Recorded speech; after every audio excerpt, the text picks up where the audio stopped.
source. Mentioned already today, it's as in the origins of something rather than the tabletop condiment. Source was created, funded and led by the multilateral development banks in line with the G20 goals of addressing the global infrastructure gap. It's an online infrastructure project preparation and data management platform. And we have a trio to discuss it. So if I could welcome Christophe Dossard, who's the CEO of a Sustainable Infrastructure Foundation, Denis Proutot, Chief Investment Officer of the Real Assets Private Debt for Ostrom Asset Management, and Syed Uddin, the CEO of the PPP Authority of the Prime Minister's Office of Bangladesh. Thank you very much.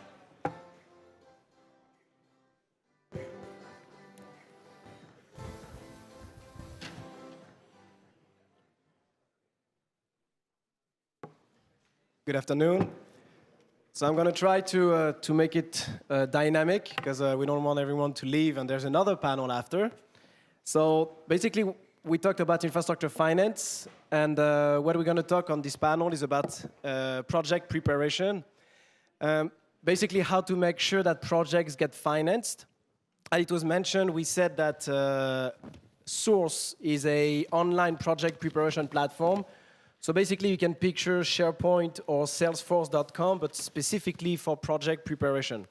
It is supported, funded, and led by all the multilateral development banks: African Development Bank, Asian Development Bank, European Bank for Reconstruction and Development, Development Bank of Southern Africa, European Investment Bank, Inter-American Development Bank, Islamic Development Bank, and World Bank Group, including IFC. The reason why I'm mentioning this is because they have been supporting it for the past few years. It has been online for 2 years now. There are 200 projects on the platform. So basically, everything that Akshka mentioned in terms of addressing risks and contracts management are questions that are on Source to make sure that the projects are well prepared. Why? Because Vincent Mason spent hours on the platform to make sure that the questions were asked onto Source. So how we're going to do it today is that we have country with Syed, is going to present himself, and with Denis from institutional investors, to have the two sides of what Source does and what we have been doing. What is important to remind is that it's good to talk about financing, but also about funding. How we're going to repay the debt of the project. And the sustainability of the project is not only the finance, but it's also the long-term viability of the project. And it's important to understand that it's like project preparation is like the cornerstone in masonry, because if you have the right stone put well, then the whole building on top of it will be well done. This is what is about project preparation, to make sure that the life of the project cycle goes smoothly, or at least try to go smoothly as much as possible.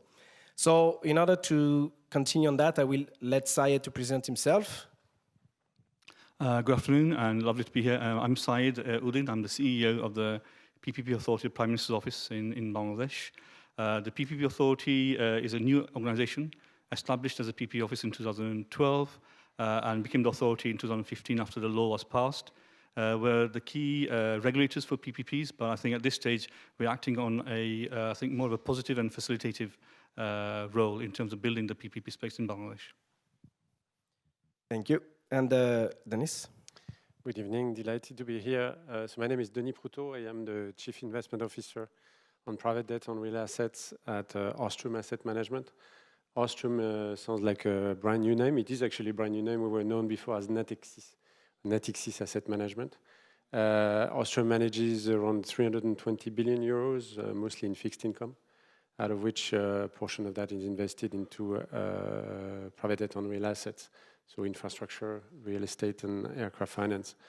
This is part of the Natixis investment manager, for which you will see later on Philippe Zawati, another representative of the group, who is more involved on the equity side. Thank you. I'm going to turn to Syed. So Syed, Bangladesh has won the second place of the government promoter of PPP in 2017. The first place with Partnership Victoria, if I recall well. Can you please tell us how it was, would you describe what it took and what you did implementing the PPP program in Bangladesh? Thanks for that. I'll give you a bit of context for Bangladesh, because I think it's important to understand where the country is at the moment and how PPP fits in. So last decade has been wonderful for Bangladesh in terms of its growth. Just for some numbers to put this into perspective, since 2008-2009, the country's been growing, GDP growth has been over 6% year on year. Last 3 years, it's been 7.2%, 7.6%, and this year is 7.8%. So it's been a very strong period of growth. Backing this up are some of the sort of key numbers. For example, the foreign currency reserves of the country has increased by fourfold in the last 10 years. In terms of our debt to GDP ratio, it's at 31%. So there's a huge amount of fiscal headroom the country has in terms of growing. Now, one of the biggest challenges the country has for the future is the gap in infrastructure, which is what most countries are going through at the moment. In Bangladesh, we were investing around 3 billion euros a year in new infrastructure projects, so greenfield infrastructure. But we are looking to bring this up to about 12 billion euros a year. So that's a huge amount of increase. As of this year, we have done about 8 billion of new greenfield infrastructure. So we are gradually meeting this gap. But to meet the overall requirements, public finance is not enough. So we need to attract funds and finances from the private sector. So this is where the PPP is coming in. And the target we have for PPP is 3 billion. So when I was brought in by the Honourable Prime Minister in 2012, the whole idea was to develop a PPP program, which was hardly anything at that time, into $1 billion program. We installed 5 main reforms. The first one, and I heard the previous panel talk about the regulatory framework, how important that is. So we've worked on a very structured regulatory framework for Bangladesh, and the law was enacted in 2015, and we have guidelines and policies. The next thing was development of the institutional space, so the PPP authority and other units in the different agencies. The third area was the capacity and capabilities of the individuals. At the moment, we have 200 public officials who are actually working on PPPs, all trained up. The fourth area was looking at access to long-term finance. So we have a number of local banks, and this is, again, to bridge that gap of local currency financing. So we have local banks funded by the government to provide long-term infrastructure finance. And the final area that we had to work on was in terms of the bankability of projects, so development of project development funds and so on. So we worked on the 5 key areas. We didn't really go for the projects first. We went on building the infrastructure regulatory space first. And as of now, we have now gone from 0 projects to 50 projects with a pipeline value of about $13 billion. And we are now awarding, on average, $1.2 to $1.5 billion of projects every year. So it's gone a large number, and that was sort of recognized, as you mentioned, last year in that awards ceremony for Asia Pacific. Thanks. Thank you, Syed. And what were the challenges in implementing this PPP program? Because I think it took like 7 years and took a lot of energy and tried to work with all the different agencies and implementing agencies to put that in place. What were the challenges, and how do you think Source can help in this environment? I think throughout the day, the different speakers have actually touched on the challenges, and everything they touched on, we have faced. So if you talk about foreign currency funds, yes, we've had that. Lack of hedging market, yes, we've had that. In terms of issues like dispute resolutions and having arbitration in third countries, yes, we had those challenges and had to change the law to allow us to have third country arbitrations. So we actually had all of these issues. Capacity capability is a massive problem because you train people up and they move on, and they train up the next batch of people. So there are all these challenges there. But I want to touch on, I think, 2 areas, which I sort of trying to link it back to Source. And one of the reasons that we expressed interest in accessing Source was for these reasons. The first one is, in terms of development projects, we have a lot of players involved. So the projects are developed by the agencies, so the Rose Agency would develop the projects. But then you have the ministry who are overlooking that on a policy basis. You have the PPP authority who's regulating. You have the finance division who's looking at the fiscal headroom. And you've got the Ministry of Law who's ensuring that the contracts are based upon the country's legal basis. So these are the 4 state players you have. You also have support agencies who are giving approvals for linked projects. So resettlement, land acquisition. So you've got the Ministry of Land, Ministry of Planning. In addition, you have the transaction advisors. You've got the legal advisors. You've got the financial advisors. So effectively, you have a huge number of players. The biggest challenge I had was firstly, having them operate on the same platform. It was getting very challenging for us with different sort of documents being floating around, the lack of version control. So basic things like that. Storage of data, duplication of data. The challenges we had in terms of the process we've set forward in our PPP program not being followed because there was no documentary mechanism of taking this through. So I think in terms of the source structure that you set up, from what I've seen, this would give us a much more structured approach in terms of data input, in terms of ensuring there's a synchronized database, in terms of making sure that version control is there. The other thing is safety and security. That is exceptionally important, mainly because all of feasibility studies have the commercial data in them. So for that reason, I think that's something that we have found quite challenging. I feel that Source would also be a useful platform for us to investigate. I think the second area, which is a challenge for us, is we have now built the whole regulatory framework. So in a way, we've gone by the book of the World Bank and ADB in terms of how do you build a classic PPP program. So we've done that. What we're finding is the amount of investors we're getting has increased. We have a huge amount of interest from our Asian partnering countries. Japan is a huge investor in Bangladesh. Other countries in the region, we have India, we have Korea, Malaysia, and so on. They're coming along. But we're still finding it hard to reach out to other countries outside Asia. We're still finding it hard to reach out to the continental Europe, so Latin American markets, Australia, and we're looking for a mechanism, a platform that allows us to reach out to those countries. I mean, I saw today in the morning a number of very big names in France in the road building space, which I would love to attract to Bangladesh. In the road area, for example, the next 2 years, we have a $5 billion program.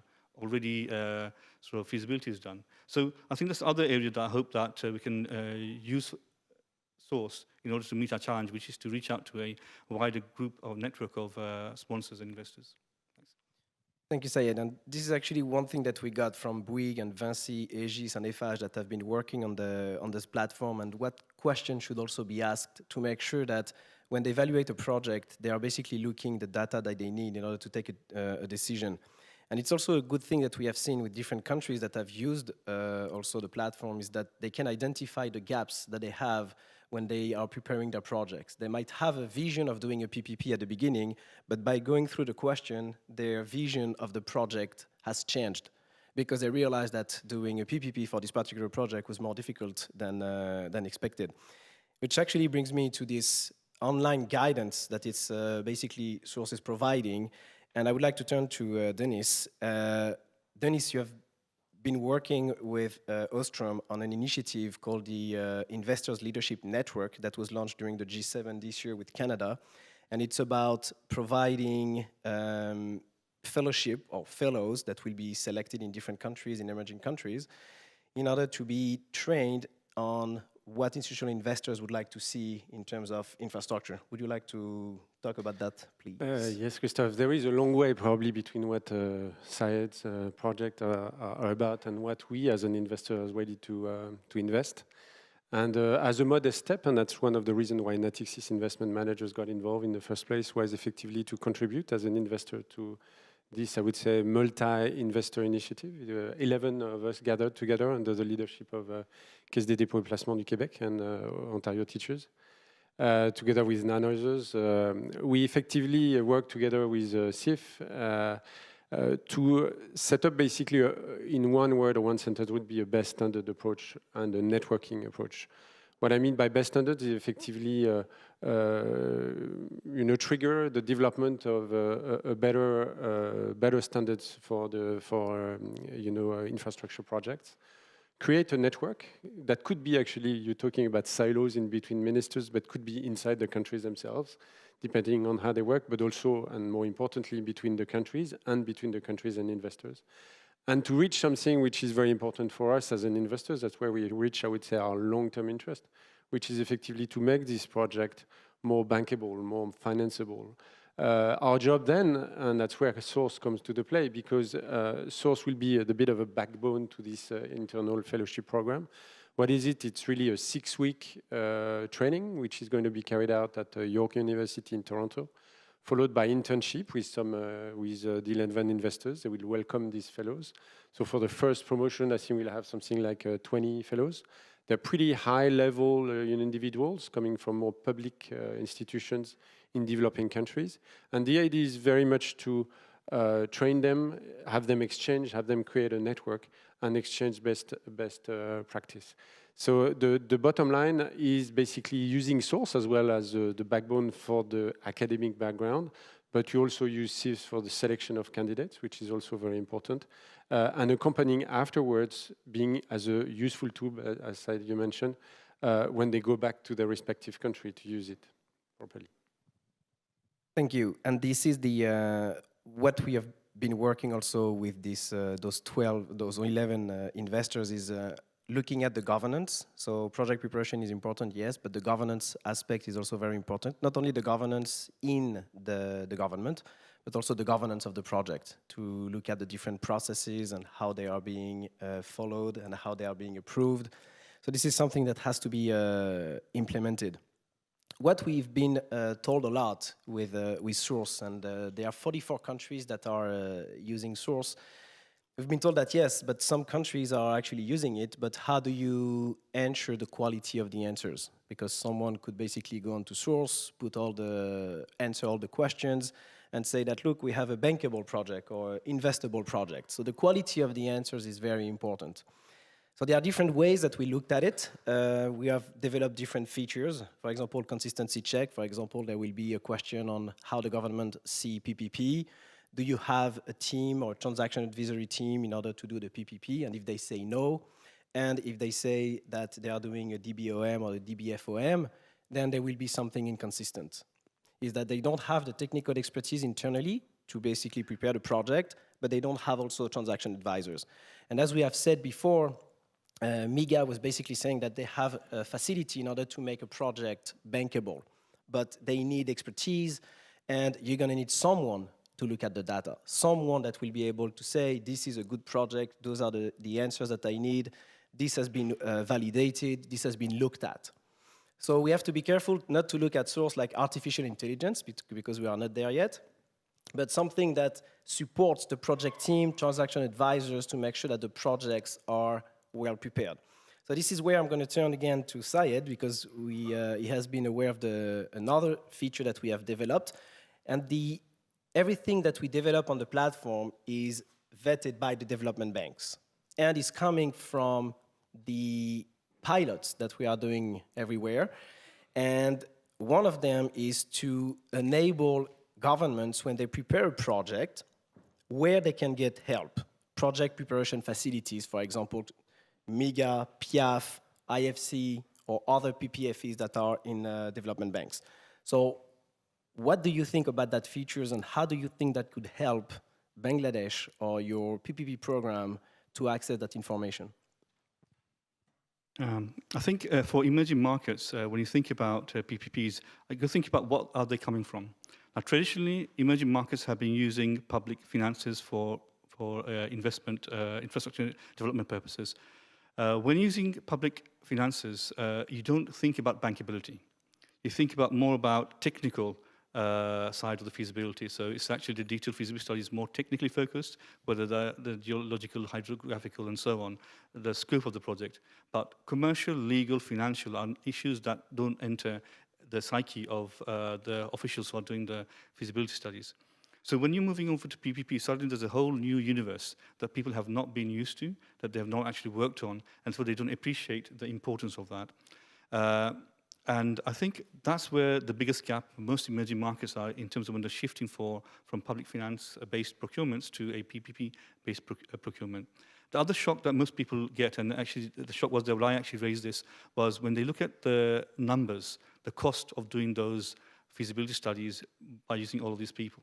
When you add the cost of the upfront work that needs to be done, it can easily be sort of 1%-ish to 2% of the total project cost.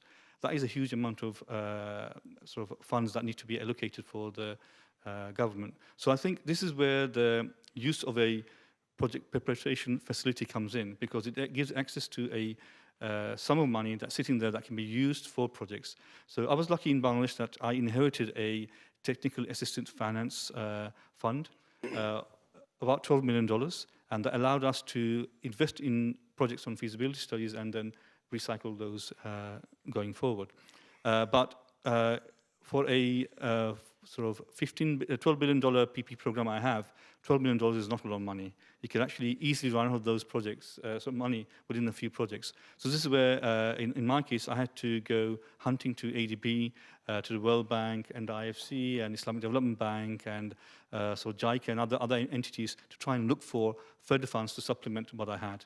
I think the usefulness of what I've seen on your site is that you are now actually giving that information available, whereas I had to go and find out who has these facilities available. In some cases, I had to actually make a case for it, and 3 years later, I got the money from the different multilaterals. Now there are these facilities in place. So hopefully the time period for accessing the funds to do those things will become much more quickly available. I think the other area is also the quality of transaction advisory work. It can actually be very patchy. I've been doing this for about 15, 20 years, and I think it depends upon who's coming into the transaction advisory space. In many cases, I feel that the people who understand the key rationale as to why certain terms and conditions are in projects have been lost. And it's more of a question of this is what happened in the previous deal, and therefore it's going to apply going forward. Now, to get good investors, you do need to spend some money, but this is where I think it's useful to partner up with some of the multilaterals. IFC have an advisory arm. Asian Development Bank have a OPP arm, and so on. And there are many others like that. So I think this is where we can sort of tap into those advisory practices, especially, I think, at the early stage of a program, because once you get a good practice from these advisors, you can then replicate these going forward. I think the third part I want to just add here is one of the challenges is the richness of the information. So it's not just the data, it's actually the analysis behind the data and what you bring out of it. For that, I think the integration is important between source and the quality of data that goes in. So it's not simply what you put in, but it's actually how you analyze the data, what you use it for. So I think that's another part where source could sort of help, is in terms of not just using it as a sort of reservoir of information, but also have a system whereby the information can be analyzed and applied in a certain way. And my last suggestion is that you also probably do need to look at localizing it, because each country has its own systems and how they do it. So as a platform, it's fine, but it needs to be integrated with the country-specific, I think, processes and systems out there. Thanks. Yeah, and I can confirm that source is also customized on a per-country basis. And it's true that every time we did a training in the different countries, we've done 70 trainings in 44 countries. And every time we've done a training, the Ministry of Finance, Ministry of Planning, Ministry of Transport, Energy were in the room. But every time it was the first time that they were meeting. And that was actually relevant in terms of having an online workspace so they can communicate and speak the same language also with the private sector, because they need to make sure their expectations are at the same level. And in terms of the data, I know that the data is very sensitive, and just to reassure everyone and countries that the servers that we have are under the United Nations jurisdiction. So we have been accredited as an international organization to have our servers in the UN building, and that was necessary in order to work in certain countries. And part of the integration is also part of the ILN. And Denis, if you want to say a quick word on that, we have 6 minutes left. Yeah, I mean, the ILN program wouldn't be useful if there were no integration back into actually the way the source is used. And as an investor, actually, especially in these new frontier countries for us, we can be distracted by looking for data, and that's not what we paid for. In fact, effectively, we need to rely on reliable, thorough, exhaustive data, as what we mentioned in the previous panel. We need as well to benchmark, effectively, not only against the government bond curve, if any, but also amongst these projects, amongst countries. So we need effectively to have also a common language, because for us, we are a European asset manager, yet we have investors outside Europe. We are targeting Asia in a big way right now. We are in a global world anyway on the investor side as well. So you were mentioning, Zayed, that you would not see, you haven't seen yet any French road contractors. You will probably see pretty soon, I would say, French investors, probably not working for French investors in the end, but probably regional ones. So, but that means that regardless of the channel anyway, we need to effectively be relying on good data, which has been checked, which is thorough enough, which has been, on a cross-checks, I would say. I relate to what the law firm was saying early on, and benchmarked again, because we have so much to choose from as well, and we need also to find some guidelines to choose for the right factors. So basically, when you look at infrastructure, there is no standards. The problem is that when you look at for example, if you want to take off a plane, you have a series of checklists. And that has made the industry safer and they develop better, like the health industry. And this is what we are trying to do, is to harmonize better project preparation to have more certainties. Because when you look at an investor, when you look at a project and you evaluate a project, what you're looking for is certainties. You want to spend more time analyzing the project than looking for data. Thank you.